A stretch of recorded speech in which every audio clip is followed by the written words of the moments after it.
welcome to the Legendarium. We are officially the blue team. We are back.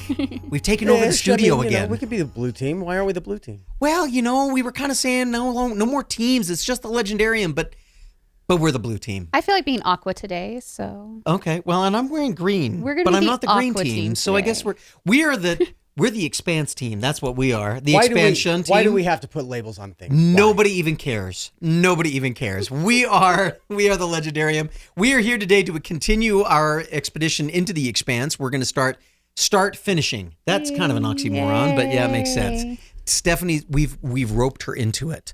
We threatened her within an inch of her life, and here she is. I'm here. I am here. She's at least willing. I'm here. We also have Kenn, who is manning controls as well as being the one in charge. And loving every minute of it. And we're so glad. Yeah. And, of course, you have me. Somebody's got to be a grown-up in this place. Sure is not going to be me. And, of course, you know me. I'm Todd, and we are excited I'm excited about doing the Expanse. I don't know about you guys, but I am just thrilled. Before we get into it, let's take a moment just as housekeeping and remind you that you can find us on legendarium.com. Yeah, sorry. I'm supposed to look at you guys. Well, we're not. Sorry, I'll look at you guys mostly, but only after this one. We're not supposed to address the cameras. Only for this one. Todrick, come on. Only for the. Okay, so but here we go. But he's talking to our listeners. Why can't he look at the camera and talk to our listeners? See, we don't need to improve. Like, we don't need to talk about Discord. This is what happens when Craig is not in the room. I'm not on. He takes care of it. He's not here. So anyway, make sure you engage with us on Discord. Make sure that you engage with us on and find us on Patreon.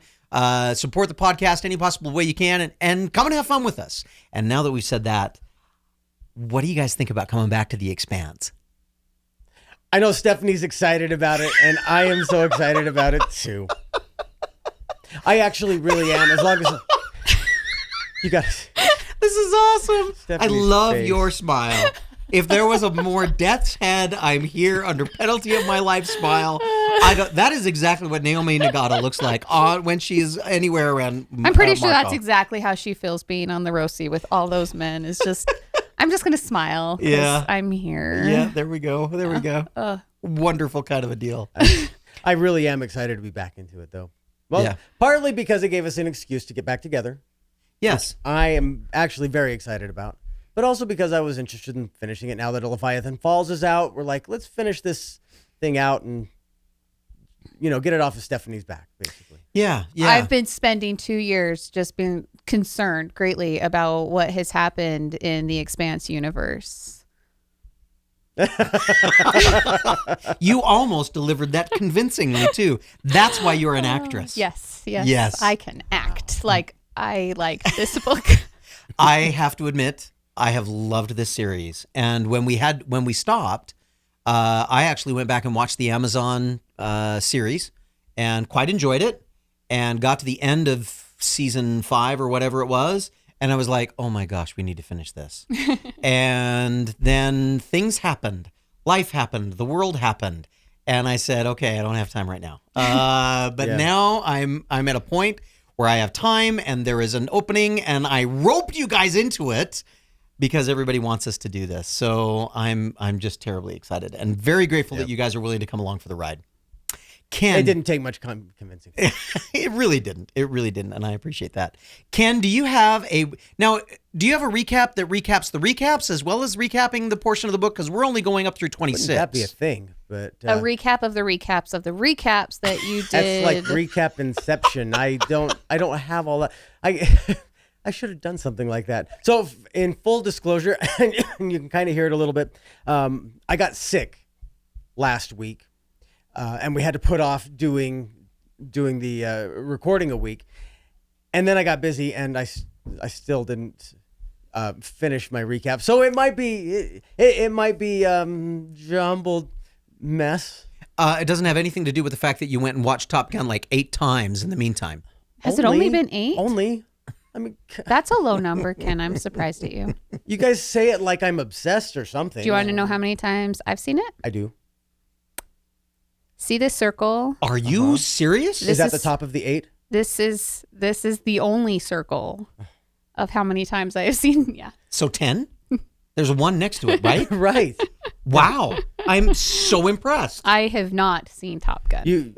There's a finger she's holding up next to it, but you don't want to see but it's that off finger. camera. Yeah. It's So off camera. That's made my that other off- finger. Yeah. So All right, Ken. Well, why don't you regale us with what you have, and we'll heckle you to fill in the bits. all right. Well, here's where we start, though. Okay, we left off.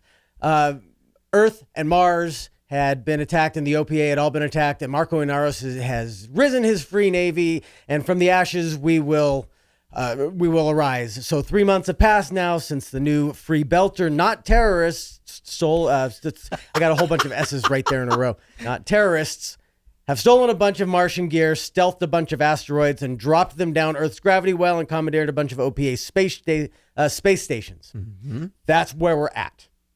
Then Belter privateers, they're stealing ships, making a run for the ring. There's a Martian coup. There's a free navy killing Earth. The pirates stripping down. This is where my notes break down. And I'm like, pirates stripping down anything they get a hold of. Medina Station has gone dark, and something in the hub area is eating ships. That's all. Dogs and cats living together. That's all Mass that's hysteria. happening. Yeah, that's all that's happening in the aftermath of Earth not being a stabilizing force in the solar system. So Marco Inaros, fresh off his sweeping victory for independence, has decided that he likes this new trappings of power, and things start coming up. Things like coming up with a grand fat plan that are high on visions and pretty lean on details. We've seen this story a million times, right? And spinning his boy out of a punitive spacing because he's special. It all inevitably leads to his inner circle of acolytes starting to question the good intentions when Marco starts to hang them out to dry, leaving one of his commanders who's busy stealing ships for the Free Navy to say, you know what, we're going to steal these ships and give them to the people. Kind of like Bane or Robin Hood. Did you just include Bane and Robin Hood? They're practically the same character, right? Wow, are we going to have a good time today? We broke Todd, and we haven't even started the conversation yet. I was kidding. Wow, I love it. I missed you guys so much. And here we are. He's talking like Mickey Mouse. Did you hear that? But he hasn't cried yet. So No. Oh, no. there's still- There's we're still probably early. probably no tears at all in this one. So well, it all, maybe. Anyway, at any rate, it leads them to hanging Ceres Station out to dry. It leads his privateers to run away from the factions, still trying to straddle the line between good and evil, but inevitably ending up teamed up, or at least loosely associated with James Holden and Fred Johnson. We'll see how that turns out, because that'll be fun. Those two have been loosely associated now for 5 books, and every time they're in the same place, I just kind of go, okay, how can they screw stuff up anymore? Pretty much. Being the galaxy's Boy Scout allows you to associate with several loose factions at a time. He's kind of like the kid in school that could be with all of the different groups, and everybody was like, yeah, we don't like you, but we're not going to beat you up. Yep. I didn't go to that school. You didn't? No. Oh, I did. I kind of was that kid. Oh my I don't know goodness. what school you went to. I went to Davis. explains so much. Same place. I went to the same high school, and sorry, nobody cares. I went to the She- same high school that Ryan and Craig went to. Don't let her roll her eyes at you. She went to Kearns. I'm a West Sider. Now we Suck totally it. understand. I'm a West Sider. Now I know why No. you like Amos so much. You are not. You're saying that West is not West Side? Okay, guys, No. let's stay with the book and stay away Do you see from how our we're high turf school warring? rivalries. We're turf warring Stay a away lot from like the OPA Yeah, right a now, lot and the like Free the Navy, OPA. A and lot. Mars, and Earth. This is all descended into what. So is what So we this have is your here is recap. Todd is Earth, Kenn And James is Holden. Mars, Oh no, I'm the OPA. and I am the Belters. No, you're not.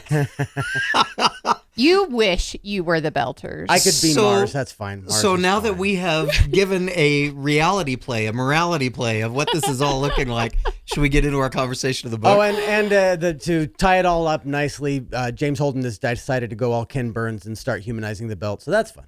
Okay, let's start there, shall we? All right. And Fred Johnson is on his way to Tycho, and Marco is about to shoot him down. Now, what about the other This is where we 12 end. point of views that are in this book?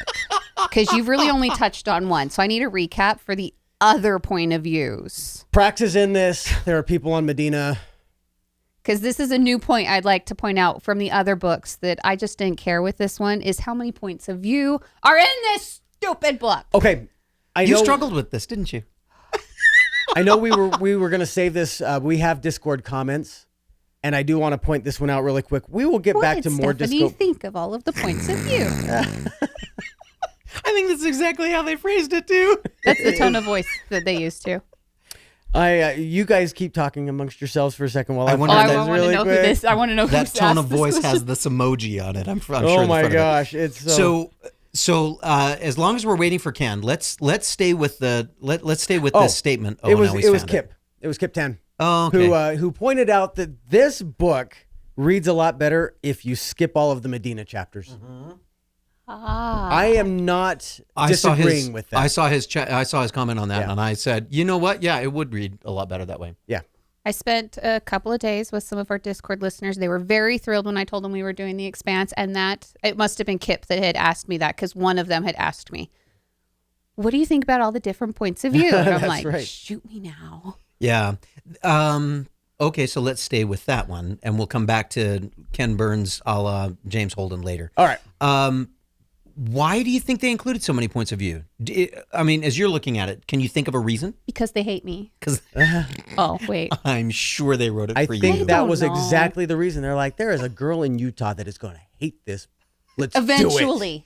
do it. Let's do it. Eventually. Eventually, she's going to hate this. I honestly don't know. And I don't see a point to it, because I finally looked up, I was looking up some of the synopsis and trying to find some quotes and stuff, because I listen to the books and I don't write anything down while I'm listening to them. And so I was looking at all this, and there are how many chapters in this book? 53. Total.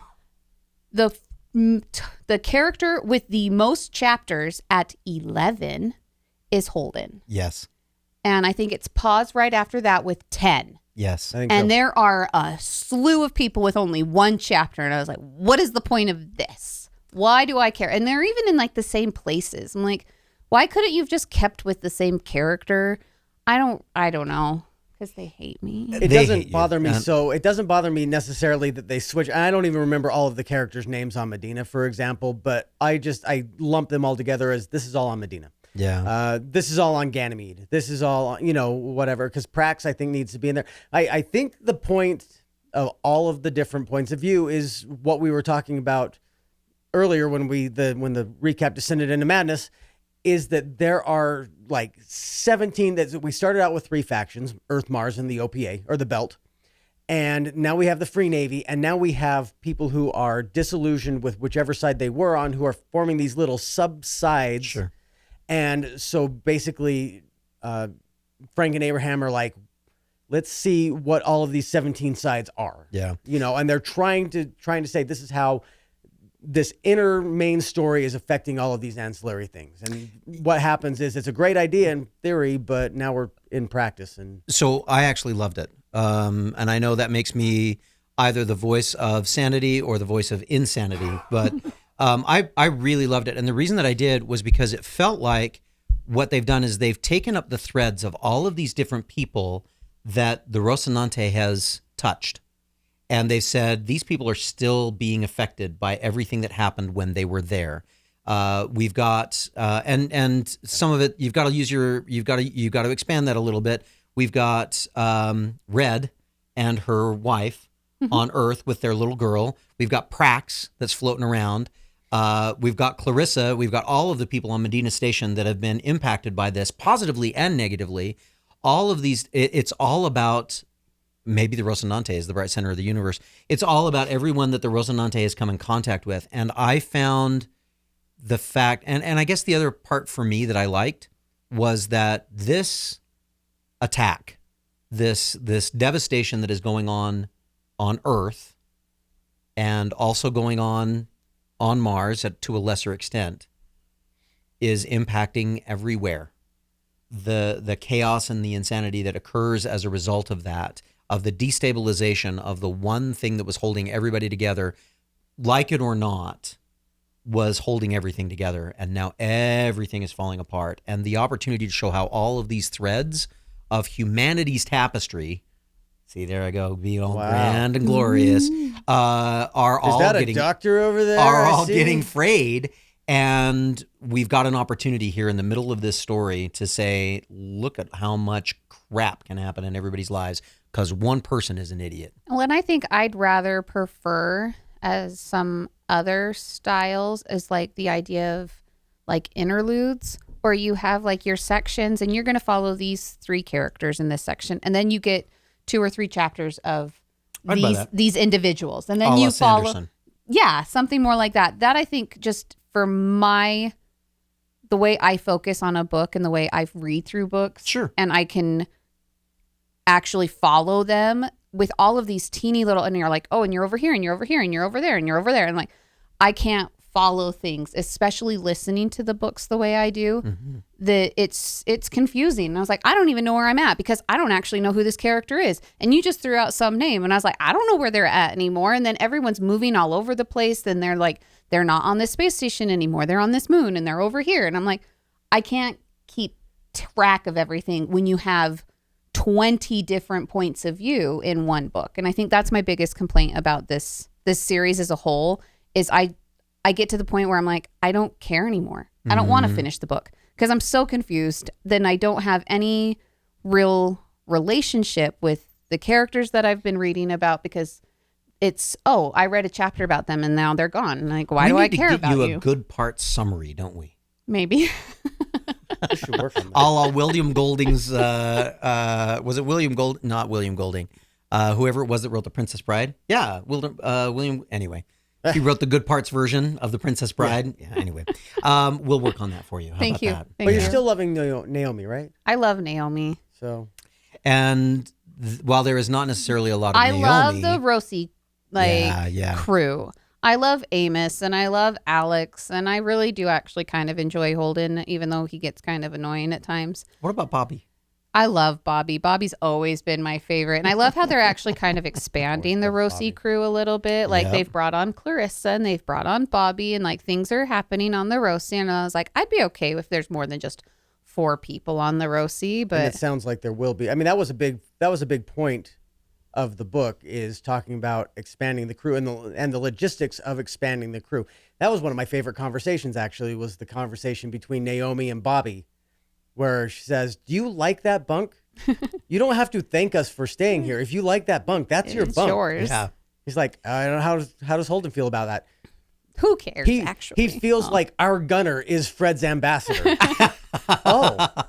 I also got a kick out of what he's talking to him, and he's like, so is Bobby getting a share now? Is she a voting member of the Rosie? And what does that do with Clarissa? Yeah, and his big moral challenge of how do I deal with this person who tried to kill me but saved my best friend, and now she's on the ship full time? What do I do with that? Yeah. And I'm like, you know what, Holden? You grow up. He partly did. I mean, he's still got the inner monologue, or the inner conflict. But even when Clarissa goes out and sacrifices, and nearly sacrifices herself to save the ship, and he goes out and saves her, and then they have to have the conversation of, look, you're on this ship. I want to keep you safe on this ship. Yes. I mean, he's accepting that she is there, and he's being all captainly by saying, I feel like calling her Peaches. Just because. Amen. Do it. She should Amen. Call it She should be Peaches. Because I like Amos. So. Do it. Peaches Yeah. now is easier to say. Peaches is a lot easier. And I think I think we're getting a chance, and maybe I'm reading more into it than the authors intended, but I think we're getting a chance to see what happens when disaster hits and when our old ideas of what separated us have to be reevaluated, and we have to create new ways of understanding our connectedness as people. And I think, heaven forbid I say anything that seems to reflect the global situation of some of those kinds of things too, that we've had some of that kind of stuff going on over the last 2 years. But I think that there's a lot of, and certainly there's still a lot that separates lots of people, but when something big enough happens to fundamentally change all of the power structures, everybody has to reevaluate. I don't think they said it in this book, but it felt like somebody should have said, human beings are now an endangered species because of the lunacy of one man. And so they have to figure out how they're going to get along with each other. They have to figure out how they're going to fix this. Now, do you classify everyone like the Belters, the Martians, for lack of a better word, and the Earthens. Earthers. I was like, Earthers. Earthens is not a word. Yep. Are they all still The human Earthlings. beings? I would say that is all humanity. Okay. And I think this brings me back to my original thing that I wanted to talk about. Holden doing his video streams of Belter life after his really ugly and okay. So I said there were going to be no tears. So here we go. Whoever 22 had minutes. 20. I was going to say whoever had 22 minutes, you're good to go. You get the Cupid doll this time. I was so I listened to the books as well, and I was listening to it on a long bike ride, listening to this section when James's dad said those darn Belters in front of Naomi, and When he called them skinnies. Oh, he called them Yeah. skinnies, and I had to pull my bike over and stop because I could not see. Something got into my eye, and that getting that moment to get an insight into James of like, oh my word, he just said that in front of my wife. How do I fix this? How do I jump to it? How do I not? How do I do this right? And so he decides that he's just going to let it go. And they have the conversation later. And she's like, he didn't mean me. And I get that, but you can't fix it. Yeah. You can't fix it. Well, telling James that he can't fix something he didn't is let like it- an engraving to say, please fix this. Well, he didn't let it go, though. He was going to step in, and Naomi said, let it go. Yeah, that's right. That's right. So, because she knew exactly what you were saying there is that he didn't mean me. Yeah. Because I have a face, because I'm a person. He meant the He meant general all nebulous. of those others. Yep, the general nebulous skinnies out there that And are this- all, skinny. Isn't it? And I love the fact that the authors are taking, and this is a level, obviously a very big level 2 piece of taking all of the challenges of our prejudice and creating a situation where we have to acknowledge, oh yeah, we're not going to get over this. We have to figure out as people how to get over this. It's not going to just go away. Well, in this book, I was actually it came out before I think our society had really stepped up to acknowledge the septic problem we have that is racism amongst all groups, not just Yes. necessarily like the blacks or anything, but it's prevalent throughout society for all groups. And this came out in 2017 or something like that, which is it was a couple of years or so before that the Black Lives Matter movement, and like our society really was like, no, we are going to have to make a change. Yeah. And so for someone to come out and acknowledge that this, obviously it's a problem, that it was for so long just wanting to like, we're just going to brush this under the rug and forget that we're going to pretend it doesn't exist.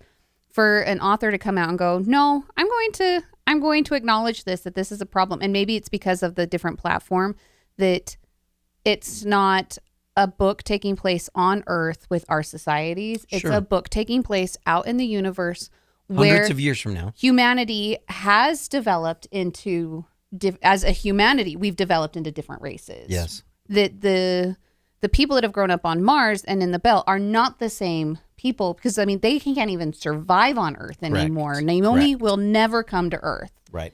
because she can't survive with the gravity and everything. That there is something significantly different in their body structure and everything. And now I can't remember the point that I was making. that we still have to deal with it, and we still have to find ways to deal with what it means to be human. And I think that's probably one of the other things that has bugged me about some of this series. And it's a bug me in a good kind of way, where it's like thought provoking kind of bug me, is that even hundreds of years in the future, we are still going to be making the same stupid cycles of racism and prejudice. And like, it's not going away. It's just going to be different. And I'm like, It's not when are like- we ever going to grow up? And The thing is, it's not like these are problems that appeared in the last 5 years. That's everybody wants to think that the problems of now are the problems that are only no. of now, and it's Oh, not. I gosh. mean, it was worse back, before we were born, and it was.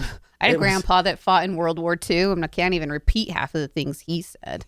The interesting thing for me about the way that they're using this is, I'm not so sure that it was worse, but it was different. Sometimes it was more open. Sometimes it was directed differently. But I think the contention that it's been with us forever, and not just, we are in Western United States, and we're identifying it with ourselves. But I have friends who live in other places who identify it as existing there as well. I have been in places where I was the one that was prejudiced against. I had the opportunity to be there and then to move. So maybe I wasn't stuck in it. Well, and it's not a rich white man problem. Like, it's not, you're a rich white man, so lucky you kind of thing, and everyone else is prejudiced around you, like, or prejudiced against, I think is kind of what I'm thinking. Like, it really is, it's everywhere, depending on the society, depending on who the majority, who's in the leadership. Yep. And so, I mean, there's more to it, because as we getting back to the book, looking at like what Marco's plan is. Like, I'm going to free the Belters. And I was like, you are an idiot. Like, you're destroying everything that is going to make it that the outer planets can actually continue to survive and build their worlds. Like, they're so, I think. We had a really good moment of foreshadowing about this, I think, in book 4. Either book 4 or book 3, when we first meet Prax. And Prax, is it 2? Yeah. Wow, how far back it was. When Prax talks about the cascade failure in a system. And I think one of the things that maybe we should have written and asked them. But I think one of the things that they're trying to illustrate is that, as difficult as it is for these people to deal with each other in some of the political situations that they are, humanity is a very complex system. And when you destroy one piece of it, you start a cascade. And we're watching that cascade, even though things in some places don't look so bad now. And that gets us to Pa. Do you like Pa as a character? She's growing on me. Kim, what about you? I don't hate I like her. Yeah, she's had an interesting trajectory throughout this series. Yeah. And so that's kind of fun to watch, where she's come from to where she is now. And I don't know where she's going, but I like that she is somebody who I kind of relate to a little bit. The whole series, or not the whole series, this entire first half of the book, at least, and I imagine it goes into the second half, has been a kind of an analysis of macro perspective versus micro perspective. And it's easy to look at the big picture and say, this is the big picture. And then, it's the same problem with Holden and his dad. He's saying, one of his dads, what I don't understand. 8 dads. Still trying to wrap my head around that. 8 parents. 8 parents. I don't get 4 the dads. dynamics of that, and that's because struggle with my 2 at times. So yeah. I love Anyway, you, Mom and Dad. But the point of that being, he sees skinnies are here, and this is how they all are. But Naomi's not them, so I have a different perspective. But Pa is working under the same ideas. This is a big, billions of people universe over trillions of miles, and I am just me, and I can't affect what the big picture is, but I can affect this little corner of it. Yeah.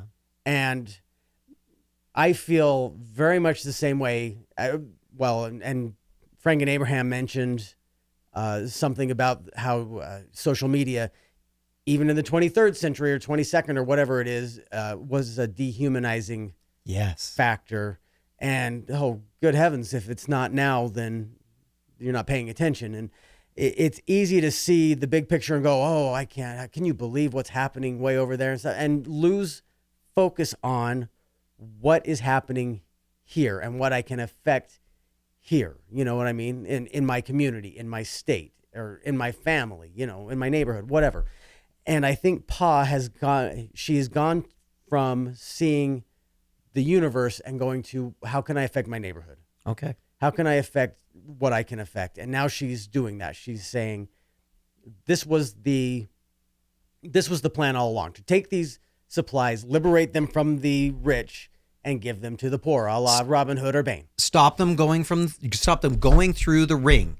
And let's keep in mind that a lot of the pressure on this happens because of the ring. And we'll probably get a chance to come back to that. But right now we've got to deal with all the pressure in Earth, right? Or in the soul system. Yeah. And so we stop all those resources from going out of the system and get them to the people who've needed them all along, who should have been getting them all along, the belters. Yeah. You like what Pa's doing with that? Do you like how she's doing it? Yes, as a belter, I will. Our resident belter? Well, as a Martian, I think her heart's in the right place, but she needs an attitude adjustment. Yeah, that sounds about right. Yeah, sounds like me. I get it. Yeah. So anyway, yes, I like what Pa is doing in general, and I think that she's using the only way she can. Yeah. It's like, I need to affect change, and this is the only tool I have. And I think that's And actually. Sorry, ahead. go ahead. Oh, I was gonna say, when all you have is a hammer, every problem looks like a nail, basically. So Well, and really, the more I think I'm an adult, the older I get, I guess. Making that decision to realize that making a change in the world is not becoming the most powerful person in the world. It's making those small little changes. It's like, okay, how am I raising my son? What am I doing in my community? How am I supporting my friends? It's those. What am I talking about on a podcast? I know how many people am I making angry by my points? No. At least 2. Everybody loves you. But It doesn't even matter if you say things they don't disagree with. Everyone loves you. that's not true. Yes. But I've met some of our Discord listeners. It's not true. Little Red. Just kidding. We're way good friends, me and Little Red. We just have realized we don't see eye to eye on some books. Anyway, I'll buy that. back to And that's good. The older I get, and you realize, because as a teenager, as growing up when you're young and ambitious, it's like, I'm going to change the world. And you look at the world and you're like, I don't know how to change the world. And then you're like, what do I do with myself? And now you're overwhelmed and like you're trying to make all these big decisions. And now that I'm older, I was like, no, I'm going to make a small little choice by I'm going to put something up on my social media that shows my friends I'm supportive of you. I'm going to put something just out there. Like, I'm going to make sure my son knows that this is how we treat people. Like, just to make sure as generations move on, as things happen, that those are the little things that I can do that are going to have some big impacts. That it's not having to look at the big picture, because the big picture is big, really big sometimes. And it's intimidating and it's scary and it's overwhelming. And I've had this problem a lot recently with feeling like just getting so overwhelmed with the grandiose things that I have to do with just life and in general. And so being reminded that I need to take it step by step, just problem by problem, instead of trying to fix everything at once. Yeah. That I've appreciated kind of seeing where Pa is going. I keep going off on these weird like tangents that do have something to do with the book. They're level 4 stuff and I love them. And they're level 3 stuff and I love them. Is level 4 tangents? Is that? Level 4 is the tangent zone. Okay. Yeah. And that's kind of where I live most of the time. But, when we're here. Good to know.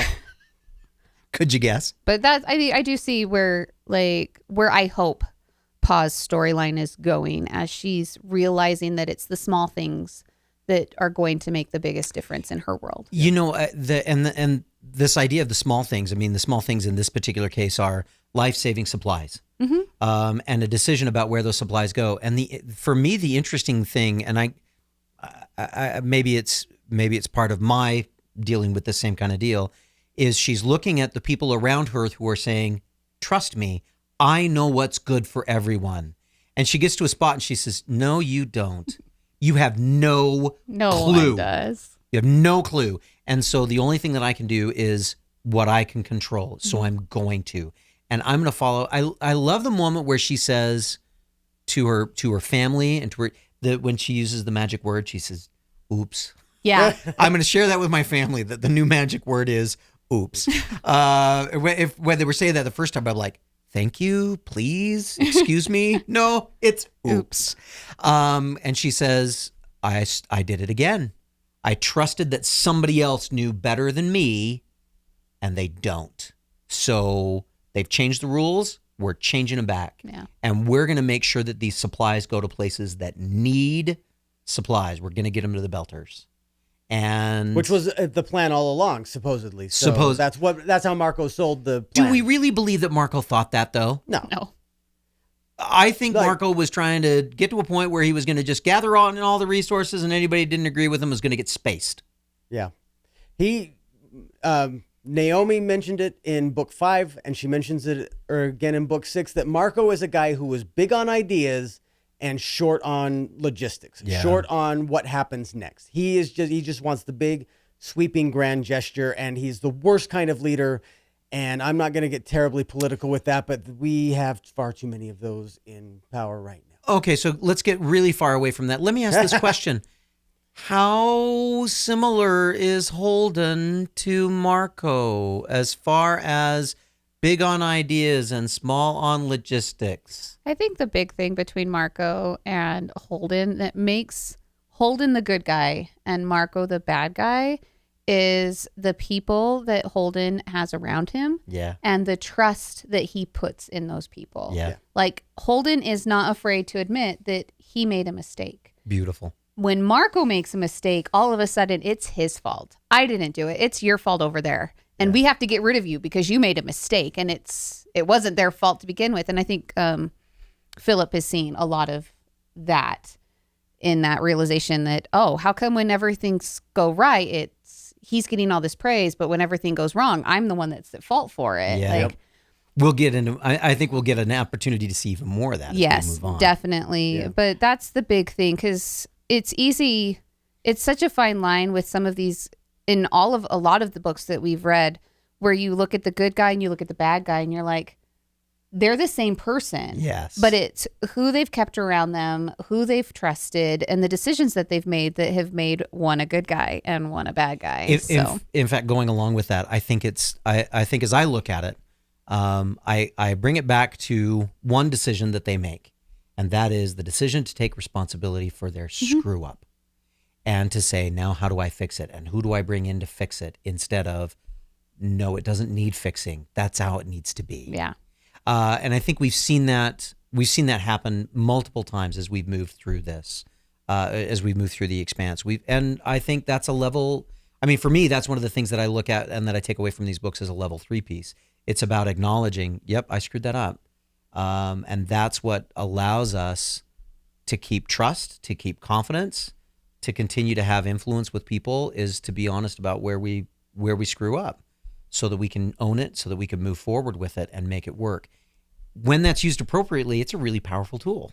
I think the other thing that benefits Holden is that technically he's not in charge of anything. Except the Rosie. He's the And captain. even then, Right. Yeah, he's the captain of his own ship. But even then, like, the family decided a long time ago, like, we're all going to make this decision. But he's not in charge of anyone. Like, No. so when he screws up, there are always other people above him. Like, we have Avasarala and all these, like, Fred Johnson and these other characters that are kind of there to pick up the pieces when he messes up. And so he has that freedom to be like, I screwed this one up. I meant well.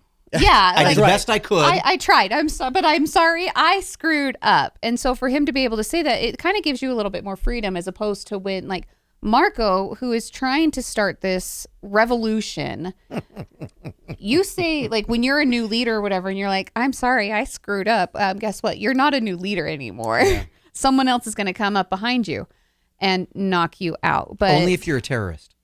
But since they're the Free Navy, they should have a different way of dealing with that, right?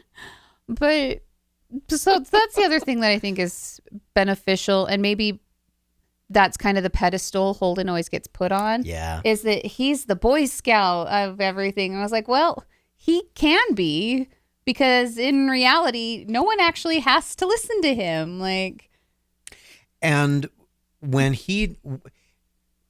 he takes action.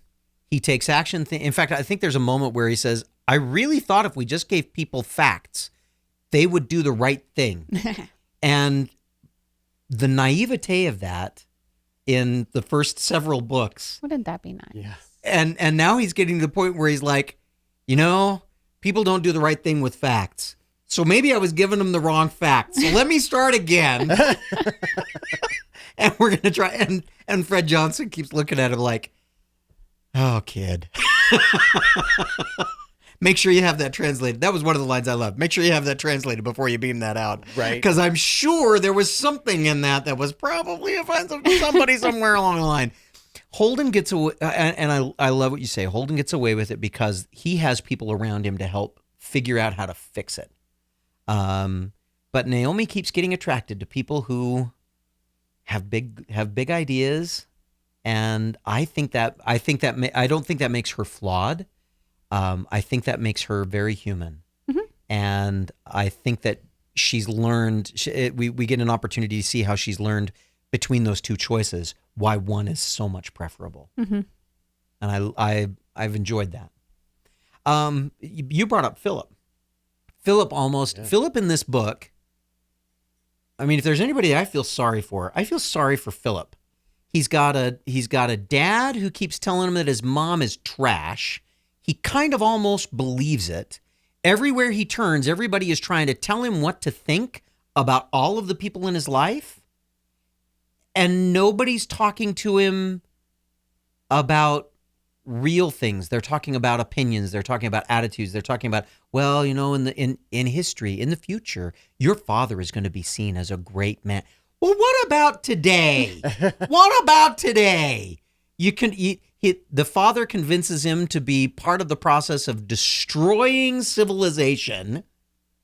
Is that a good dad? I mean, is he getting a really nice Father's Day card for that? I don't know. But okay, Stephanie, all do this they stuff. celebrate Father's Day in the belt? No. Oh, okay. all of this, they celebrate Parents' Day because it's just a totally different There's deal. 8 of them. And they have 2 of them. More or less, or whatever. That's on Earth. That would be Todd's holiday. That would How be many Todd's spouses holiday. does Pa have? Enough. Yeah. But they're not parents. It could be. So we have this scene with Philip on, is it series? Which scene are we talking about? When he confronts a security guard. Yeah.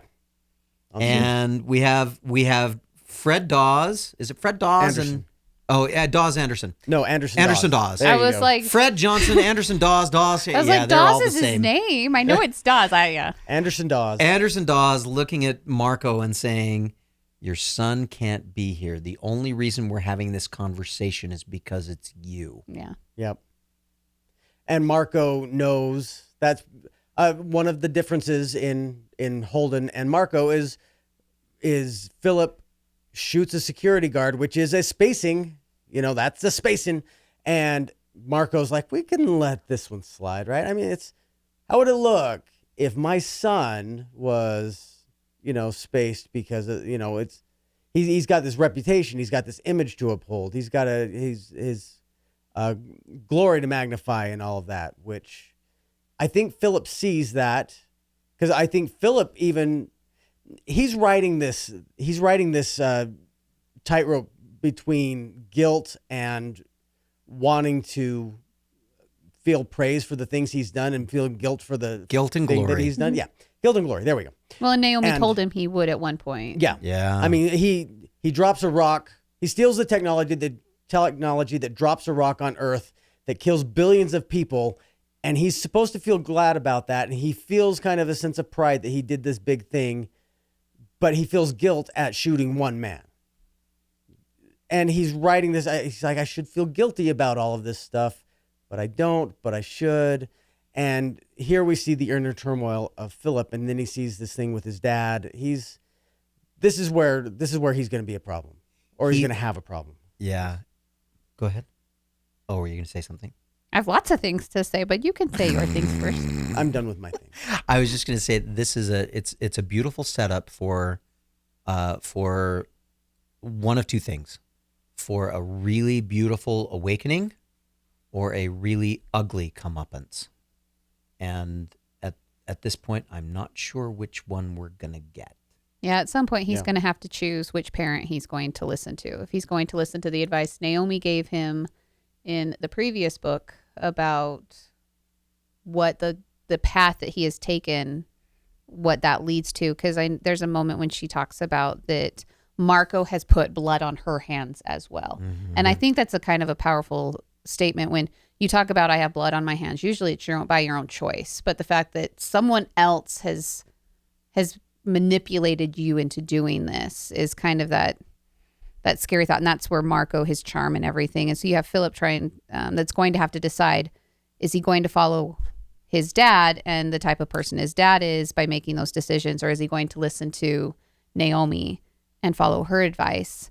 But it's kind of, I guess for me, as I was thinking about, as Kenn was talking, is that idea of like nature versus nurture. Yeah. Is at some point going, okay, I have a few children in my life that I am watching being raised, and it makes me so mad because I can see the type of adult they are going to become. Mm-hmm. And it is not a healthy, functioning adult.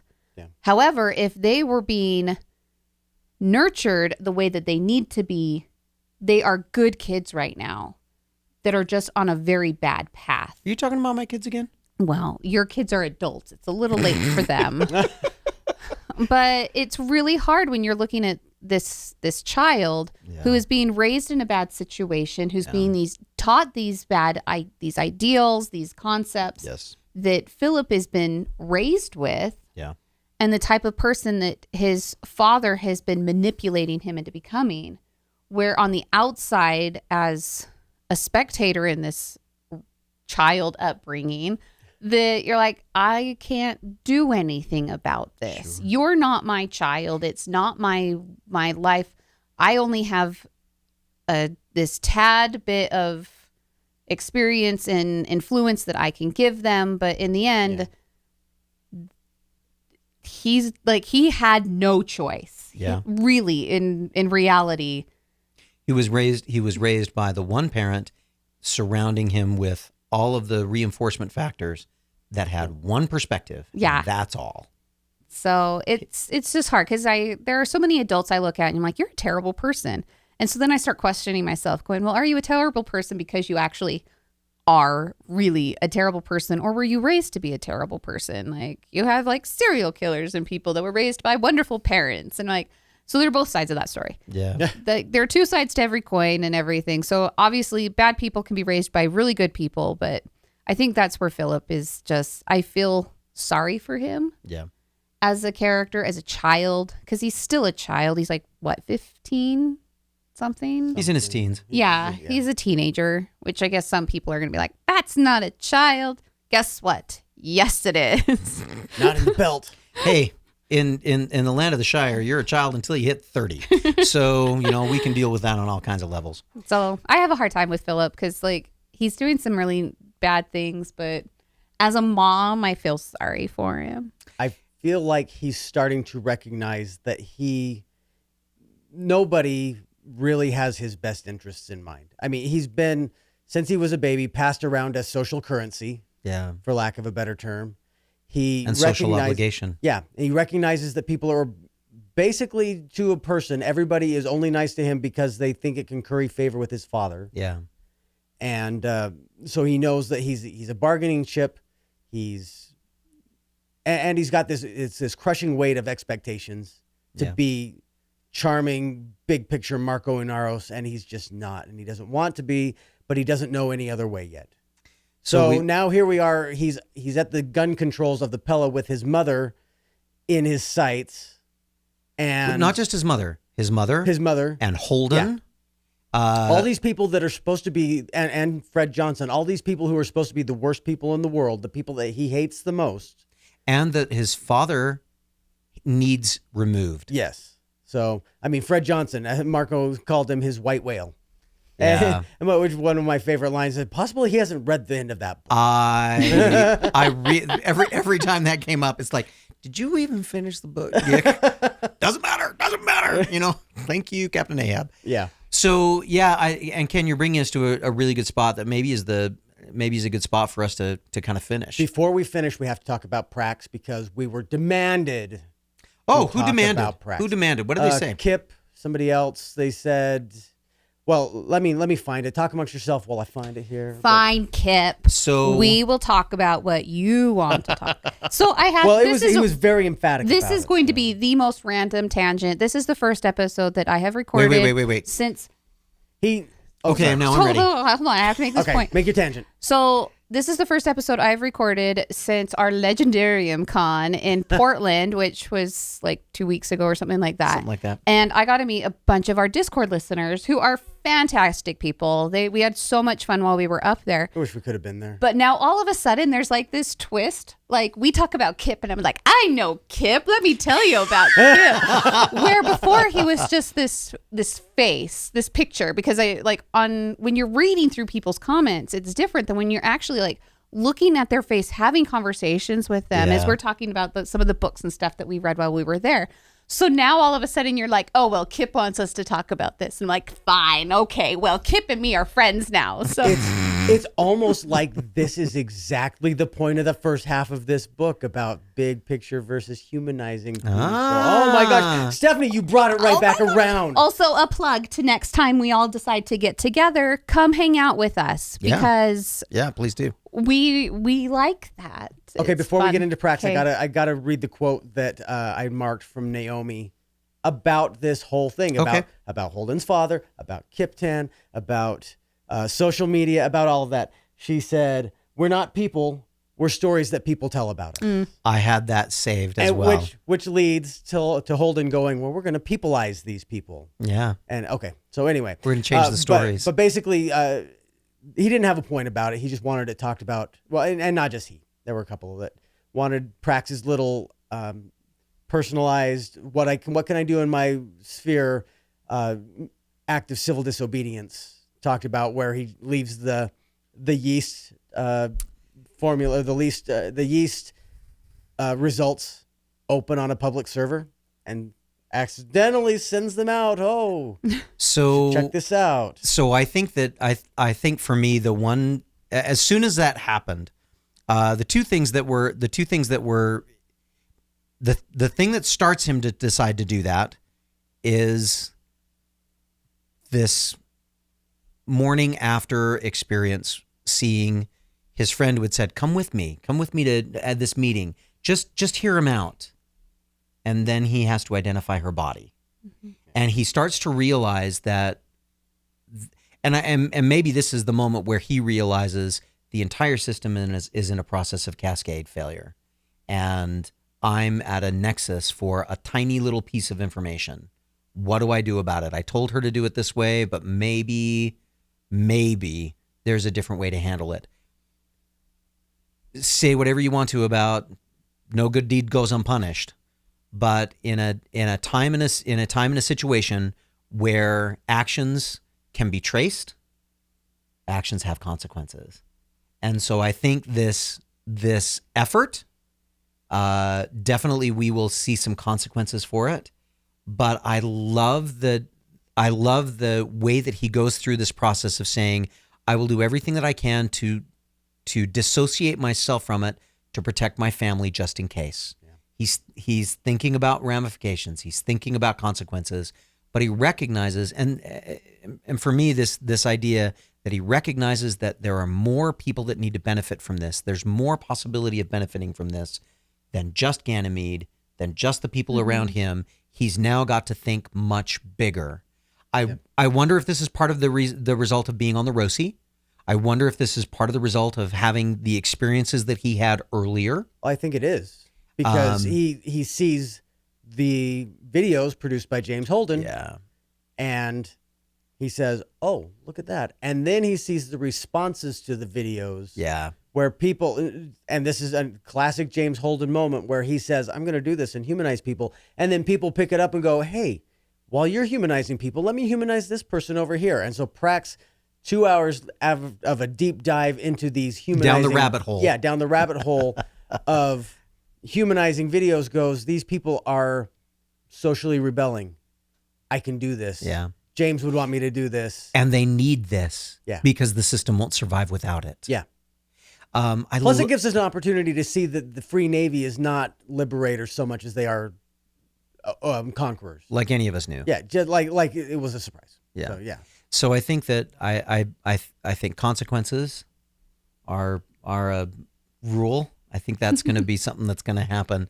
But again, for me, as we had all of these other stories being told in the midst, I loved it.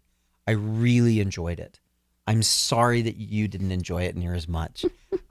Maybe it's because I listened to it at 1.6 speed when I'm on a bike. But I got to the point I was listening. This is not something I would ever recommend to anyone, but I got in a hurry and I had read through the synopsis, so I knew the gist of the story, and I started listening to it at 3.5. Wow. Oh, wow. Were you hearing it? Yeah, so She was absorbing it. She was hearing it, not listening when you to it. focus on it well enough, like you can actually catch enough. Like I know these characters enough, and I think maybe that's I didn't do this for very long. I was just trying to finish. But I'm like, oh, this was a bad mistake. Don't listen to anything at 3.5. I love it. I love it. It's too fast. All right, so we're in chapter 26. Yes. Yep. We've got the Rosie making its way to the pajama party with Fred Right. on board. Yeah. I Calling love it that. I wish you'd stop calling it that. I love the fact that he calls it the pajama party. Oh, you're right. Your very serious meeting with all the OPA. I just like the imagery. We've got we've got And Marco. Marco in his sights. Marco with the Rosie in the sights, and Philip holding the trigger. Hold Philip on the gun. Yep. So I don't know about you guys, but I have the feeling this is not going to end well. And they're all going to sit down for tea and crumpets. And sing Kumbaya Sure. in their pajamas. At the 'Cause party. that's what's happening We're at the going to have pajama a party. pillow fight. You know, I like the way you think. I'm not We're sure. going to that's- fight this out with pillows. I'm That's not what sure we're how going this to book do. is going to end. OPA stands for Old Pajamas Association. Did now, you just see, come up that with would have that? been good for one of his recaps. You I know did what? actually just come Yeah. up with that. I think he needs to put that in there. And as a belter, maybe you can appreciate it. I can. There you go. What do you think, guys? We done? Yeah, we're done. We better start Sure. dilling in on the next 27 chapters. And remember what Amos says. You ever think about how much ammo is just floating around out there?